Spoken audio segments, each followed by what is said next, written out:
Euzu billahi mineşşeytanirracim. Bismillahirrahmanirrahim. Elhamdülillahi rabbil alamin. Ve sallallahu ala seyyidina ve nebiyyina Ebil Qasimil Mustafa Muhammed sallallahu aleyhi ve alihi ve sellem ve ala alihi tayyibin tahirin el masumin. Rabbi şrah li sadri ve yessir li emri ve hlul uqdeten min lisani yefkahu kavli. Allahümme kulli veliyyikel Hüccet ibnil Hasan salavatuke aleyhi ve ala abaih fi hâzihi sâati ve fi kulli sâ'ah veliyen ve hafiden ve qaiden ve nasira ve delilen ve ayna hatta tusqinahum erdeke taba'a ve tumettiyahu fiha tavila. Allah'ın salamı, rəhməti, məğfirəti, bərəkəti siz əzadarların üzərinə olsun. Biz Məhərrəm ayı 10 gün boyu təkəbbürlük mövzusu ilə bağlı siz əzizlərlə söhbət elədik və növbəti proqramımızda ki, həftədə bir dəfə Məhərrəm ayı olduğuna görə istədik söhbət eləyək və yenə də o mövzumuzu, kibir mövzusunu, təkəbbürlülük mövzusunu davam elədik. Bu mövzu olduqca mühüm və vacib mövzulardan biridir. İnsan bu mövzunun üzərində işlədikcə, bu mövzunu araşdırdıqca, mütaliə elədikcə, eşitdikcə nə qədər bu mövzunun zəruri olduğunu anlayır. Elə bir mövzudur ki, biz söhbətlərimizdə qeyd elədik ki, digər mənfi xislətlərin nəşət tapdığı bir xislətdir, təkəbbürlülük xisləti. Yəni, digər mənfi, rəzil xüsusiyyətlər təkəbbürlülükdən dolayısıyla nəşət tapır, qaynaqlanır. Ona görə bu mövzunun üzərində ciddiyyətlə, əzimkarlıqla işləyə bilsək, bu mövzunu həll eləyə bilsək, özümüzdə o mənəvi kamalın, mənəvi təkamülün təsirlərini müşahidə etmiş olacağıq. Biz keçən mövzumuzda bir çox təkəbbürlülüyün mənfi xüsusiyyətlərindən, təsirlərindən danışdıq və həm də təkəbbürlülüyün müalicə yollarından danışdıq ki, məsələn, təvazökarlığa işarə elədik. İnsanın Allah müqabilində təvazökarlığı, öz valideynlərinin müqabilində təvazökarlığı, dostlarına münasibət təvazökarlığı, bu kimi məsələlərə toxunduq. Amma mən bugün növbəti bir mövzuya keçid alıram ki, təkəbbürlülüyün axirətdə, məhşər günündə, qiyamət günündə göstərəcəyi nəticələrdən danışmaq istəyirəm. İmam Sadiq əleyhissalamdan bir hədis nəql olunur. İstəyirəm bu hədislə elə bu mövzuya keçid alım ki, qiyamət günündə bizim əgər ruhumuzda, canımızda olan bu təkəbbürlülük müalicə olunmasa, necə bir ağrılı, şiddətli bir əzabı var. Həzrət buyurur ki, İnnə fi cəhənnəmə ləvadiyyən lil mütəkəbbirin yuqalu lehu sagar şeka ilallahi azze ve celle şiddete harrih ve sa'alehu en yeteneffesu feteneffese fe ehraqa cehennem.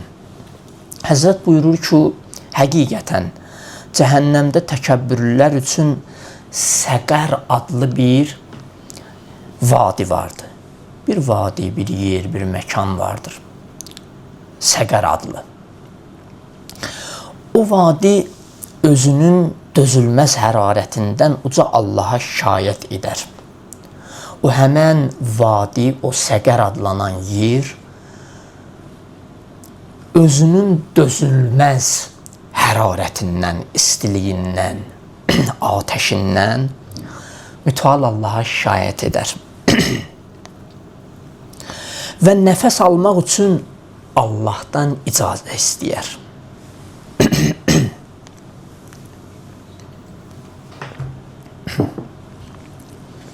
Deyir, Allah ona icazə verdikdə, deyir, o bir nəfəs alar. Və həmin nəfəs cəhənnəmi daha da alovlandırar. O ateşi daha da şiddətləndirər. Diqqət edin əzizlər. O insanlar ki, özündə, ruhunda, canında, əməl və rəftarında təkəbbürlülük var, onların məkanı, onların yeri Səqərdir. Həmən o vadidə, həmən o məkandır, həmən o yerdir. Elə bir yerdir ki, elə bir məkandır ki, ora odla, ateşlə şiddətlidir, hərarətlidir. Və orada olan, o məkanda qərar tapanın hər nəfəsi odu, ateşi daha da şiddətləndirir. Daha da hərarətli eləyir. Bu hədis bizə bilirsiniz nəyi başa salır? Allah Teala buyurur ki, əgər ayələrin məzmunu budur. Allah Teala buyurur ki, əgər bu mənfi xisləti nə qədər ki canından çıxarmamsan, sənin məkanın, yerin Səqərdir. O həmən vadidir. Ki orada nəfəs alıb vermək əzaba bərabərdir. Orada nəfəs alıb vermək ateşə, oda bərabərdir. Hər nəfəs alıb verməyin sənin hərarətini, əzabını, ateşini, odunu daha da artıracaq. Və o həmən Səqər təkəbbürlülük eləyən insanlar üçün, təkəbbür əhli üçün hazırlanıb. Onlar üçün də o yer. Oranın hərarəti o qədər şiddətli ki, sanki belə deyək, özü belə Allahın dərgahında öz varlığından, öz halından Allaha şikayət eləyir. Ki Allahdan nəfəs alıb verməyə icazə istəyir, amma o nəfəs alıb verməyi belə onun üçün əlavə bir əzabdır. Bir, alovun şiddətlənməyidir, alovun daha da hərarətli olmağıdır. Bəli, əzizlər, əgər biz bu mənəvi xəstəliyə diqqət ayırmasaq, bizim aqibətimiz, sonumuz həmən o məkanda qərar tapmaqdır. Allah insanı zirvə üçün yaradıb. Cənnət də, behiş də insandan aşağı bir şeydir. Sadəcə mütəal Allah istəyir ki, ən aşağı şey olan cənnətə, yəni cənnətdən daha aşağı bir şeyi özünü satma. Ona görə hədislər ki, sizin canınızın qiyməti behişdir, behişdən daha ucuz şeyi özünüzü satmayın. Amma insan ruhu biraz da böyəldikdə artıq cənnət yox, Peyğəmbərə gözü dikilir. İlahi övliyaya gözü dikilir ki, onunla bir məkanda, bir yerdə, bir qərar tapın, bir yerdə məskunlaşın. Təkəbbür bizim dini marifimizdə, Quran və hədislərdə ən ağır şəkildə məzəmmət olunan mənəvi xəstəliklərdən biridir. Təkəbbürlülük qədər insanı ayıq-sayıqlıq verəcək ayələr və hədislər digər mövzularda yoxdur. Sırf təkəbbürlə bağlı olan hədislər və ayələr çox şiddətlidir. Çox insanı titrədir, canını vəlvəliyə salır. Bəzi günahlar var ki, Allah çox da cəhənnəmlə, odla, əzabla danışmır. Sən deyir, tövbə elə.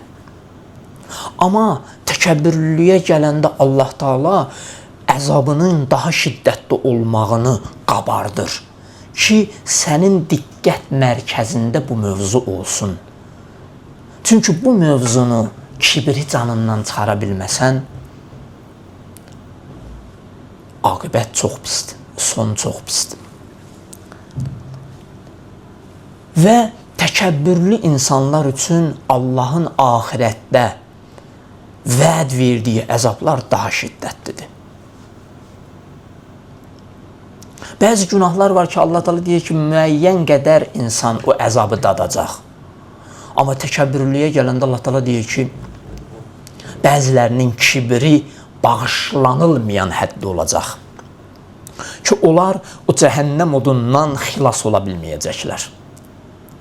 İndi fərqindəsiz, bu xəstəlik nə qədər ciddi bir xəstəlikdir.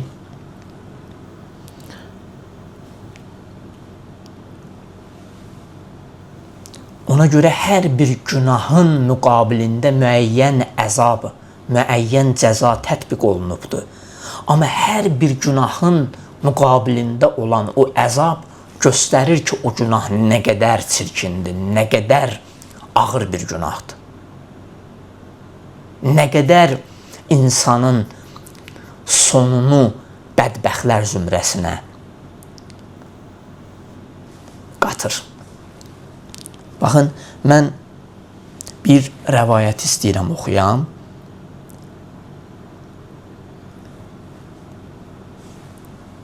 Peyğəmbərimizin Əbazərə olan nəsihətlərindəndir. Ya Əbazərin, mən matə fi və fi qalbihi misqalü zərrətin min kibr. Ey Əbazər, hər kimin qəlbində zərrə qədər təkəbbürlülük olsa, ləm yəcid raihətəl cənnə. Buyurur ki, o behiştin ətrini duymayacaq. Zərrə qədər qəlbində təkəbbürlülük olsa, Allah cənnətin ətrini ona haram edir.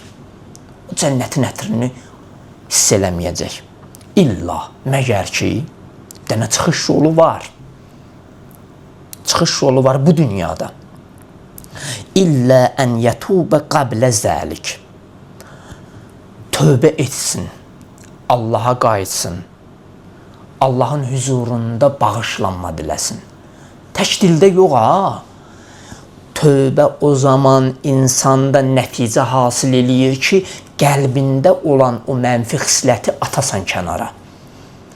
Nə qədər ki, dildə tövbə eləyirsən, amma əməl və rəftarında, canında o günah çıxmayıb, onu kənara atmamsan, o dildə elədiyin tövbənin heç bir faydası yoxdur. Heç bir nəticəsi olmayacaq. Tövbə o zaman nəticə hasil eləyir ki, sən batini aləminə diqqət ayırmısan və onu ruhundan, canından, əməl və rəftarlarından, davranışından götürüb atırsan kənara. Bu zaman bəli, o tövbənin nəticəsi hasil olacaq, o tövbə qəbul olacaq. Bəli, nə xoş o insanların halına ki, o cəhənnəm odunun hərarətini hiss eləməmiş, duymamış, bu dünyada özünə tövbə quslu ilə, göz yaşları ilə özünə o cəhənnəm odunu haram eləyiblər. Bəli, Allahın ateşini, odunu söndürən əməl insanın o çirkin xislətdən tövbə etməsidir. Ona görə hədislərdə gəlib ki, tövbə quslu ilə özünüzü ətirləyin ki, sizin canınızdakı o günahın pis ufunəti cəmiyyətə sirayət eləməsin. Bəli, insan əgər fasiq olsa, bütün əməlləri pis və çirkin olsa, o cəmiyyəti xarab eləyəcək, cəmiyyəti bədbəxtçiliyə sürükləyəcək. Ona görə, amma xoş o insanların halına ki, onlar Allahın verdiyi möhlətdən doğru dürüst istifadə edib, tövbə quslu ilə canlarını, ruhlarını paşlayırlar. Canlarına təharət quslu verirlər, paşlıq quslu verirlər. Və Allahdan israrla, dua etməklə, yalvarmaqla Allahın huzurunda öz ruhlarını təmizləyirlər. Belə insanlar axirətin ağırlı və acılı əzabından amanda qalacaqlar. Amma yox, bu dünyada öz qeydinə qalmayan insanlar, özündə olan mənfi xislətləri canından təmizləyib atmayanlar, onlar üçün çox ağırlı və acılı əzab gözləyir. Baxın, Allah Teala cəhənnəmin bütün qapılarını təkəbbürlülərin üzünə açıb. Qəribədir. Bu qədər ərhamur rahimin olan Allah, bağışlayanların ən bağışlayan olan Allah, əkramul əkremin olan Allah, əta edənlərin ən əta edən olan Allah, Gaffar-ı zünub olan Allah, bağışlayan, örtən, gizlədən olan Allah, Səttar-ül-uyub olan Allah. Görün, təkəbbür nə qədər ciddi bir xəstəlikdir ki, Allah deyir ki, cəhənnəmin bütün qapılarını məhz onların üzünə açmışam. Onların üzünə açıqdır cəhənnəmin qapıları. Ayə buyurur, Fədxulu əbvabə cəhənnəmə xalidinə fiyha. Cəhənnəmin bütün qapılarını onların üzünə açmışam, xalidinə fiyha. Və onlar orada əbədi qalacaqlar. Fələbi'sə məsval mütəkəbbirin. Təkəbbür göstərənlərin yeri necə də pisdir. Baxın, əzizlər, bu mübarək ayə bu. İnsanın canını lərziyə salacaq bu ayə göstərir ki, bizim həyatımızda elə bir mənfi xislət var ki, əgər o bizim həyatımıza, əməl və rəftarımıza, davranışlarımıza keçid eləyə bilsə, canımızda, əməl rəftarımızda özünü göstərsə, Allahın bütün cəhənnəm qapıları bizim üzümüzə açılıb. Və bizim əbədi odda qalmağımıza səbəb olacaq amildir. Allah Teala buyurur ki, cəhənnəm əhlinin yeri necə də pisdir. Onların məskunlaşdığı yer nə qədər pisdir. Biz bu pisliyi elə sağ ikən ağlımızla, fitrətimizlə, ilahi övliyaların öyüd nəsihəti ilə, ilahi səmavi kitabların vasitəsilə biz bu həqiqətləri anlaya bilirik, başa düşə bilirik. Amma üzərində islahat işi aparmamaq bizim aqibətimizi belə eləyəcək ki, biz əbədi olaraq cəhənnəmdə məskunlaşacağıq. Daha oradan çıxmaq olmayacaq. Bəzi insanların qayıdış yolu var. Müəyyən günahlarına görə cəza veriləcək, o ruhdan günah təsiri çıxacaq və cənnətə daxil olacaq. Amma təkəbbürlülük nə qədər ki islah olunmayıb, nə qədər ki candan çıxmayıb, Allah Teala deyib, bütün cəhənnəmin qapılarını onun üzünə açacam. Yəni o ayə əsasında Allah Teala nə buyurdu? Xalidinə fiha, əbədi olaraq orada qalacaq. Deməli, bu günahdan çox müğayət olaq. Bu pis xislətdən çox müğayət olaq ki, bizi əbədi olaraq cəhənnəmdə saxlayacaq. Quran-ı Kərimin başqa bir ayəsində uca Rəbbimiz cəhənnəmdə əzab çəkən bəzi insanların əzab mələkləri ilə danışığını belə təsvir edir, belə bəyan edir ki, mələklər onları müxtəlif ağrılı əzablara düçar etdikləri zaman istehza ilə belə deyərlər. Zuq innəkə əntəl əzizul kərim.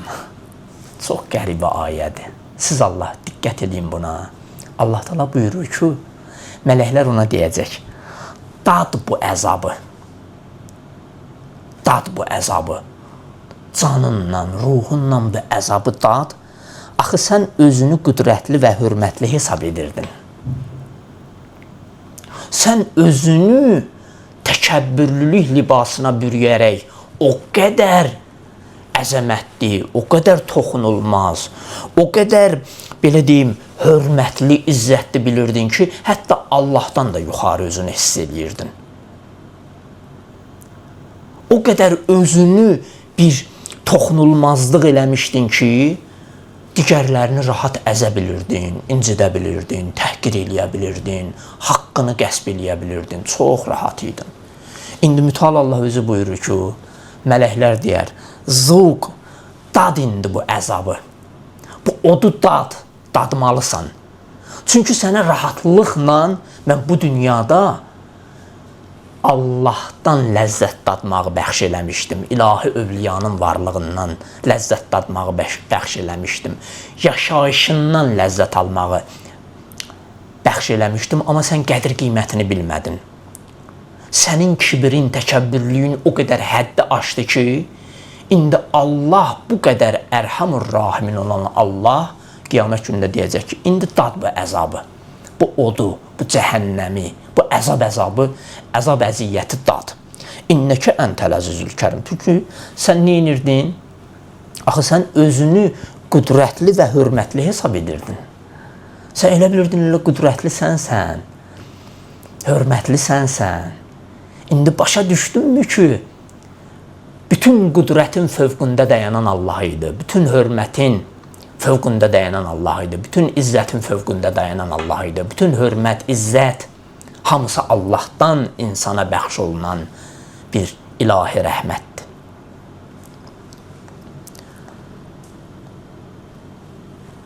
Çox qəribədir. İndi bu əzabı dad. Sən ki, dünyada özünü çox böyük, əzəmətli və dəyərli sanırdın. Bu düşüncənə görə, bu rəftarına, bu xislətinə görə bu odu dadmalısan. Bu ifadə onların dünyada göstərdikləri təkəbbürlüyə görədir. Görün, bəndə nə qədər öz həddini aşır ki, mütəal Allah onun əməllərinin nəticəsi olaraq ondan çox sərt danışır, çox möhkəm danışır. Əzab mələkləri həmin təkəbbürlü insanların deyir, indi düşdükləri o zillət və alçaqlığı, zillətə, o alçaqlığa düşdükləri vəziyyəti onların üzünə vurar, məzəmmət eləyər. Onlara deyər ki, gördünüz necə zəlilsiz, necə acizsiz, necə qüdrətsizsiz. Və indi görürsünüz necə canınızla, ruhunuzla odu, əzabı dadırsınız.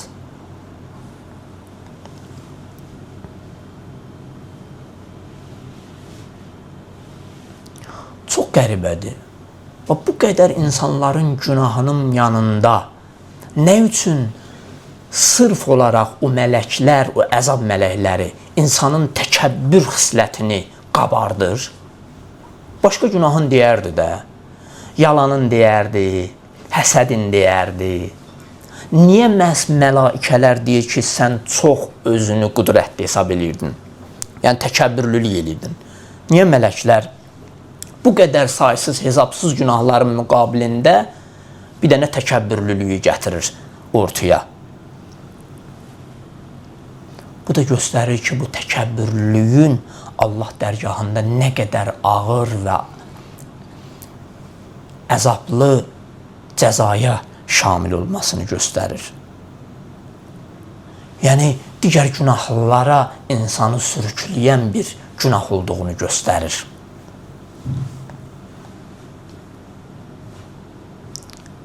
Ən qorxulu əzab ayələri o ayələrdir ki, bəzi insanların cəhənnəmdə əbədi qalacağını və ilahi əzabın onlar üçün sonsuz olacağını bildirir.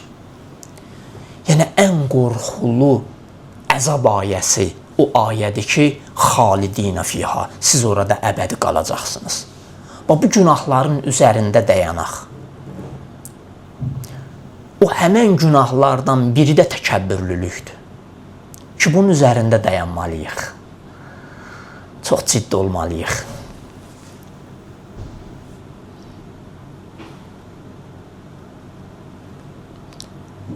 Bu günah o qədər ağır və çətindir ki, Mütəal Allah öz Peyğəmbərinə buyurur ki, buna and içərək cavab versin. Ki, ya Peyğəmbər, bu günah haqqında səndən soruşsalar, təkəbbürlülük haqqında, bu suala and içərək cavab ver. Niyə and içir Peyğəmbər? Çünki bu məsələnin çox ciddi və həyati bir məsələ olduğunu başa salsın onlara. Bütün fikirlər məhz təkəbbürlülüyə yönəlsin.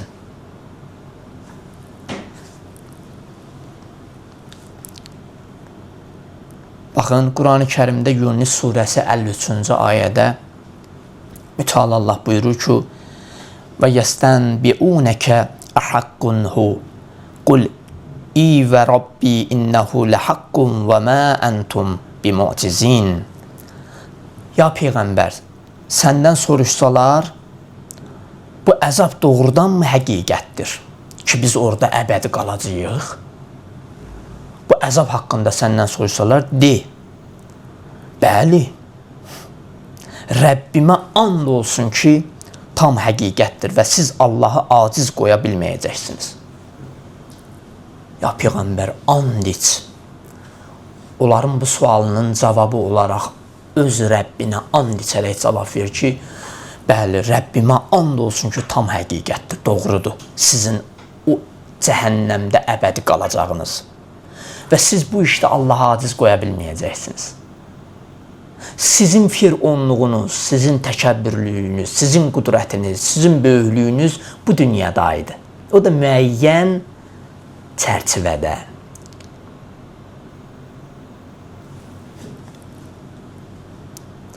Çox qəribədir. Təkəbbürlüklə bağlı Quran ayələrinə insan müraciət edəndə dəhşətə gəlir. Mütəal Allahın səmavi kitabında bir ayədə də bildirir ki, əbədi əzab təkəbbür göstərənlər üçün nəzərdə tutulubdur. Əbədi əzab, cəhənnəmdə qalmaq, bu əzab xüsusilə təkəbbür əhli üçün nəzərdə tutulmuş bir əzabdır. Əraf surəsinin 36-cı ayəsində Uca Rəbbimiz buyurur ki, وَالَّذ۪ينَ كَذَّبُوا بِآيَاتِنَا O kəslər ki, bizim ayələrimizi yalan hesab elədilər, təkzib etdilər. وَاسْتَكْبَرُوا عَنْهَا اُولَٰئِكَ أَصْحَابُ النَّارِ Və onların bizim ayələrimizi yalan hesab etməklərinin səbəbi وَاسْتَكْبَرُوا عَنْهَا onların təkəbbürlülüyüdür. Onlar özlərini bir qüdrətli hesab eləyirdilər, özlərini hörmətli hesab elədiklərinə görə bizim ayələrimizi inkar elədilər, yalan hesab elədilər. Ulaikə əshabunnar. Onlar cəhənnəm od əhlidir. Onların yeri cəhənnəmdir. Onlar cəhənnəmin odunu olacaqlar.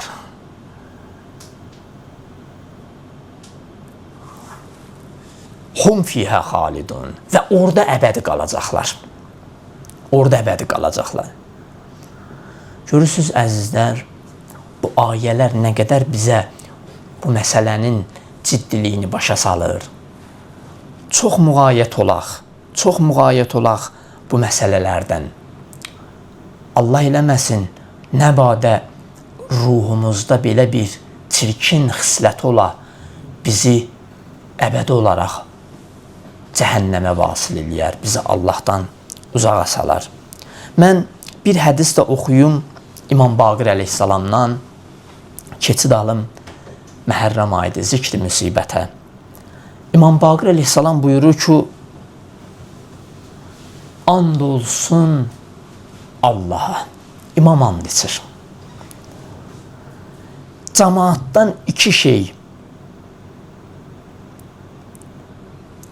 istənilibdir.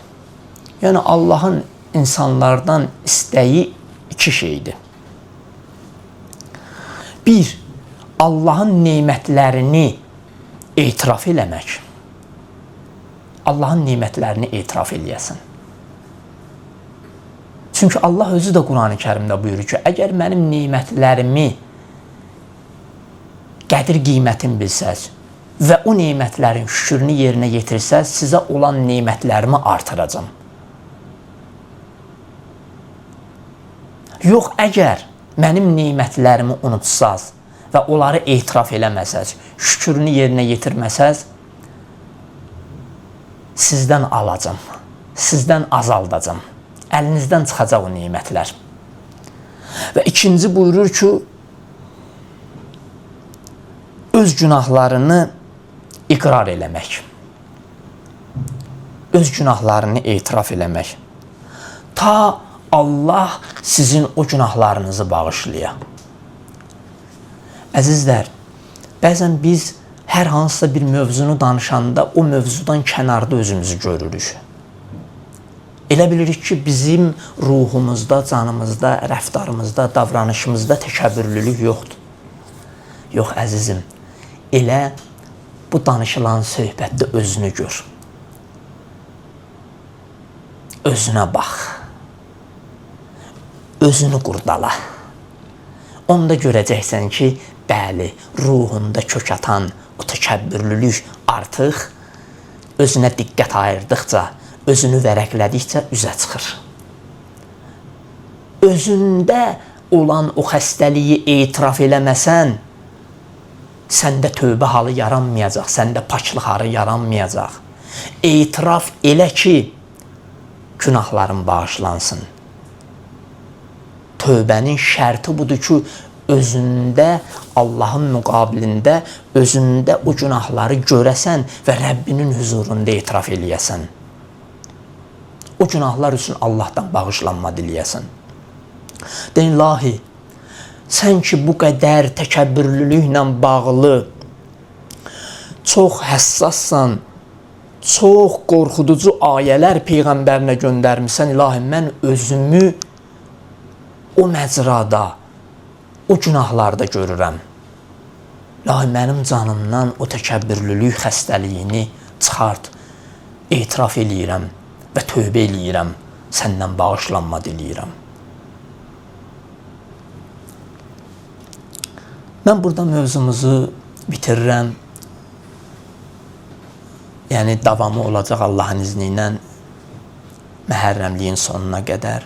Amma keçid alınan zikri müsibətə. Esselamu aleykə ya Əba Abdillah və aləl ərvahilləti həllət bifinaik. Aleykə minni selamullahi əbədən mə bəqitu və bəqiyyəl leylu və nəhar. Və lə cəaləhullahi axirəl əhdi minni ziyarətikum.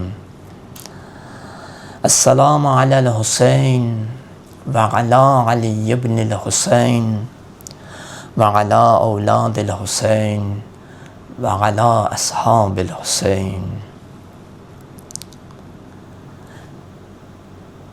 Qurban olaq o pak ruhuna ya Əba Abdillah. Ağacan, sən gəldin məhərrəmlikdə bizi yığdın başına. Ağacan, gəldin bizi özünə məhrəm etdin. Mövlacan, Hüseyncan, sən gəldin bizim həyatımıza, ömrümüzə ləzzət qatdın, şirinlik qatdın. Gəldin bizə elə bir ruhumuza səfa, səmimiyyət bəxş elədin ki, artıq Allah bizim üçün çox əziz, çox qiymətli, çox hörmətli oldu. Hüseyncan, sən necə də əzəmətli bir ağasan, mövlasan. Nə gözəl mövlasan sən. Varlığın bizim üçün rəhmətdir. Varlığın bizim üçün mərhəmətdir.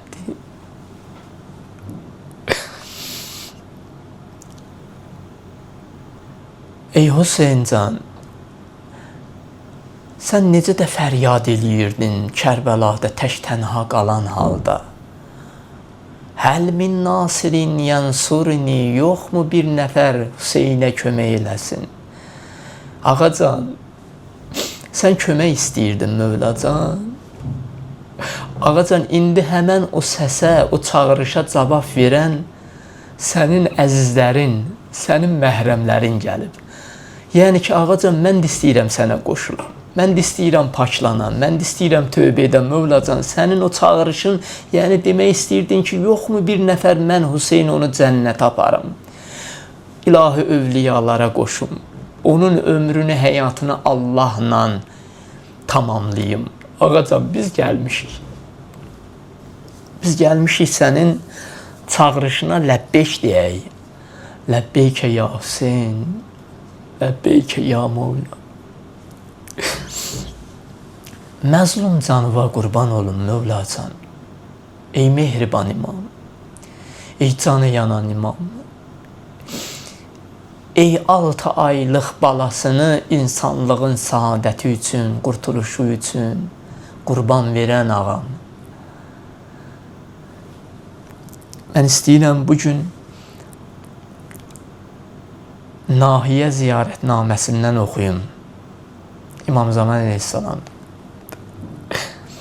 Esselamu aləl Hüseynilləzi səməxət nəfsuhu bimuhcətih. Salam olsun Allahın razılığı yolunda qanını tökərək nəfsini dəyərləndirmiş İmam Hüseynə. Allah üçün öz mübarək qanını yerə tökən Hüseynə salam olsun. Nəfsini dəyərləndirmiş Hüseynə salam olsun. Esselamu alə mən ətə Allah fi sirrihi və alaniyyətih. Salam olsun o kəsə ki, gizlində və aşkarda Allaha itaət etdi. Allahın əmrindən boyun qaçırmadı. Esselamu alə mən cəaləllah əşşifəə fi turbətih. Salam olsun o Hüseynə ki, Allah onun türbətini, torpağını şəfa qərar verib. Esselamu alə mənil icabətu təhtə qubbəti. Salam olsun. Salam olsun o ağama ki, günbəzinin altında dualar qəbul olur.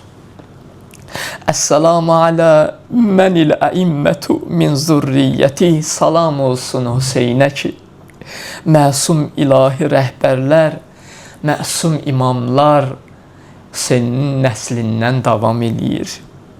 Esselamu alə ibni xatəmil ənbiya. Salam olsun sonuncu peyğəmbərin oğluna. Esselamu alə ibni seyyidil avsiya. Salam olsun Seyyidül Evsiyanın oğluna, Esselamu ala ibn Fatimətə Zəhra, salam olsun Zəhra'nın o məzlum, qərib balası Hüseynə. Esselamu aləl cüyubil muzərrəcat, salam olsun qana boyanmış, parçalanmış sinələrə. Esselamu alə şifahizzabilat, salam olsun susuzluqdan qurumuş dodaqlara. Esselamu alən nüfusil mustalamat, salam olsun bəla görmüş və çarəsiz qalmış canlara. Esselamu aləl ərvahil muxtələsət, salam olsun bədəndən xilas olmuş ruhlara. Esselamu aləl əcsadil ariyat, salam olsun qumlar üzərində qalmış üryan bədənlərə. Esselamu aləl cüsumi şahibat, salam olsun rəngi qaçmış cisimlərə. Esselamu aləl əzail muqattaat, salam olsun tikə-tikə doğranmış bədən üzvlərinə. Esselamu aləl ruusil müşalat, salam olsun nizəyə vurulmuş başlara. Esselamu alən nəsvətil bərizət, salam olsun xeymələrdən naməhrəmlər önünə çıxarılmış xanımlara. Esselamu alə hüccət Rabbil aləmin, salam olsun aləmlərin Rəbbinin imamına, hüccətinə. Və lənətullahu aləl qavmiz zalimin.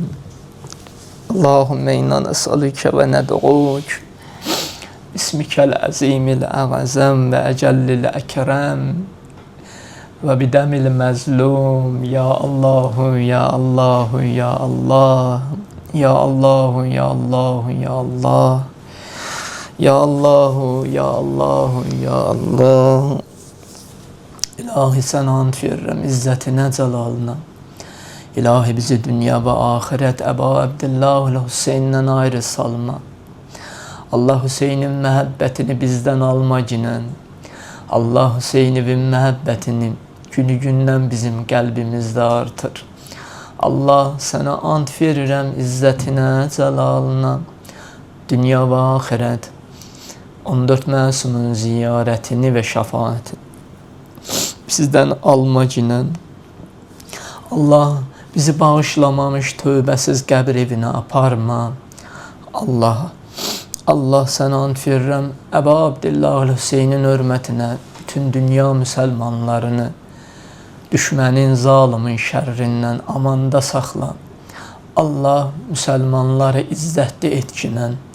Allah sənə and verirəm xanım Ruqəyyənin hörmətinə övladlarımızı sağlam, salih övladlardan qərar ver. Allah borcluların borcunu əda elə. Allah xəstəsi olanlar var, Əba Abdillah hörmətinə onlara acil şəfa kəramət elə. Allah sənə and verirəm izzətinə, cəlalına. İlahi, dini və xidmət eləyən əziz alimlər, ruhanilər, üstadlar, ilahi onların elminə, ömürlərinə bərəkət əta elə.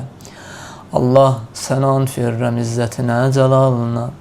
İlahi, dünyasını dəyişən valideynlərimiz, əzizlərimiz, ustadlarımız, dostlarımız, ilahi, onları bu gecə Əba Abdillahul Hüseynə qonaq elə.